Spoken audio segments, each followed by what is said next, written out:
Hi, this is Ben Glocker from the Department of Computing at Imperial College London, and I'm delighted to present our study on the risk of bias in chest radiography deep learning foundation models. This is joint work with Charlie Jones, Mel Roshowitz, and Stefan Winczek. Foundation models are a very attractive and recently emerging approach for training machine learning models. The idea here is to use very large, possibly heterogeneous and unlabeled data, basically as pre-training for deep learning models that can then be afterwards adapted or fine-tuned to downstream tasks such as disease detection. And the hope here really is that a foundation model provides a versatile and generic way of extracting features from images that are generally useful for downstream tasks. And during the fine-tuning, then hopefully we only need smaller amounts of high-quality annotated data.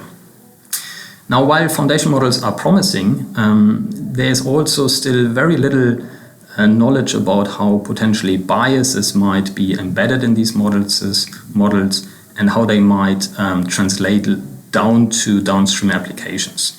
So in our study, we wanted to understand better whether there are potential biases. We looked at a recently published and released chest X-ray foundation model, which had been trained on very large data, 800,000 scans. And we wanted to understand if we use that model and compare its performance to a more standard approach of directly maybe training a deep learning model on some available data, whether there are potential biases. And for that, we used the CheckSpert dataset, which comes with demographic information, where we could do subgroup performance analysis across biological sex and race. And our findings gave several reasons for concern. So first of all, we did find in the feature space, when we did a feature space analysis, differences between the feature distributions across protected characteristics of sex and race.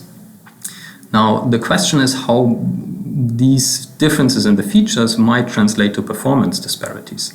And that is what we did in a comprehensive subgroup analysis. We looked at disease detection performance across different labels.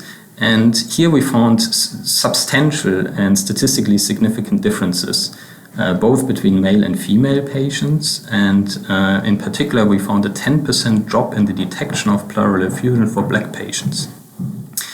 Now, all these findings that you can read more about in our paper, which will come out in Radiology Artificial Intelligence, give enough reasons of concerns and should make us a bit more cautious about using large pre-trained models for important applications such as disease detection.